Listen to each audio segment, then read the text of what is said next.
The LSU Tigers are college football's national champions for the fourth time in history. What a night it was in the Superdome. What a weekend it was in New Orleans. What a season it was for these Tigers. I have been asked today on many different radio interviews, man, we got to be nervous, right?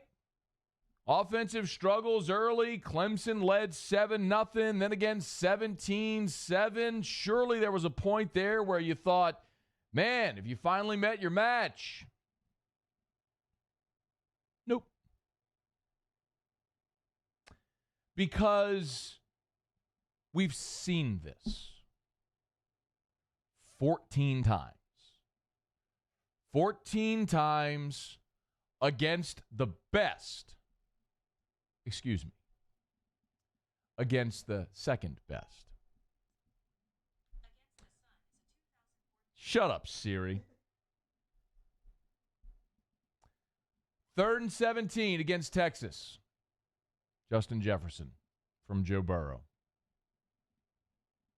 Remember in the third quarter at home against Florida when LSU trailed 28-21?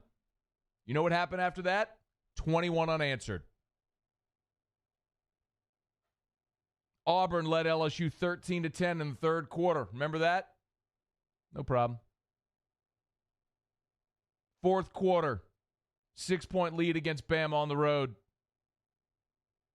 3rd and 10. Little pass to Clyde Edwards-Helaire off his feet. You remember that? Needed 10, got 11. Later, 3rd and 5. One-score game, Joe Burrow. Scramble, 15. Signaled first down. No problem. Remember the second half of the Ole Miss game when Rebels scored 30 in that half? You know what's happened since then?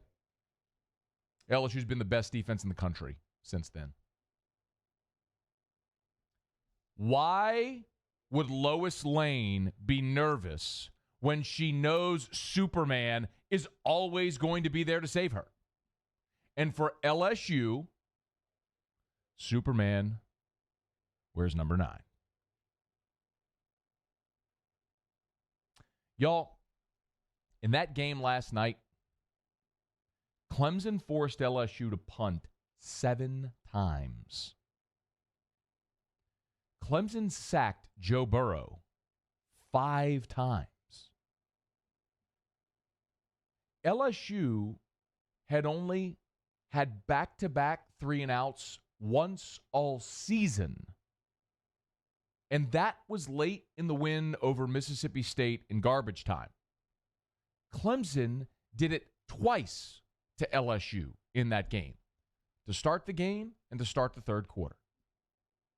Despite all of that success, relative success that Clemson had defensively against LSU, the Tigers put up 628 yards of offense and 42 points against the best defense in college football. Forgive me for never being nervous because we've seen it 14 times. Now, 15 times. People are already discussing the historical context of this team, and that's a conversation that will persist. 5 wins over the final top 8. 7 top 10 wins. The first team in college football history to beat each of the preseason top 4. Our friend Cole Kublick pointed this out on Twitter.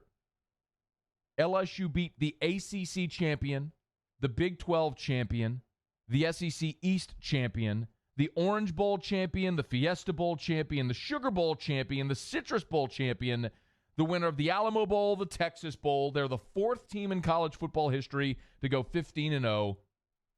They have 4 wins against AP top 5 teams.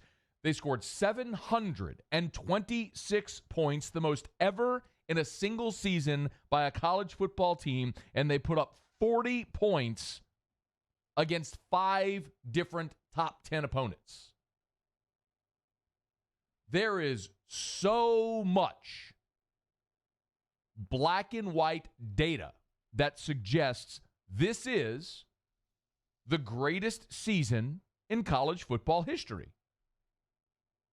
There is so much concrete, objective data that says the 2019 LSU Tigers are college football's best team ever. And that debate will rage on. All I know is regardless of how people shuffle that order, you can no longer have the conversation about the greatest team in the history of college football without including the 2019 LSU Tigers. What I also know is this. If LSU played 95 Nebraska or 2001 Miami or 2004 Southern Cal, 2005 Texas, 1979 Bama, 71 Nebraska, any of those Bud Wilkinson teams from the 1950s, which I'm sure were super rad when they wore handlebar face masks. All I know is if LSU played any of those teams or any other team in the history of college football, LSU would score 40 because, as I've told you for months, LSU's going to score 40 because they score 40 on everybody. And you better come prepared to score 41 against Dave Aranda's defense or you ain't winning. And I would take Superman over whoever you line up on the other side of the football.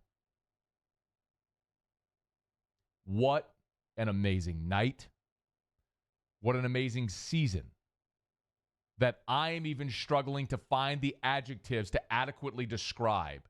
Because what we have seen, what we all had the pleasure to witness Monday night and all season long, is a moment in time. A moment in time that for LSU fans will never be exceeded. Because how can you exceed literally the greatest season in the history of college football? May never be able to exceed it. But you damn well better believe we're going to enjoy it.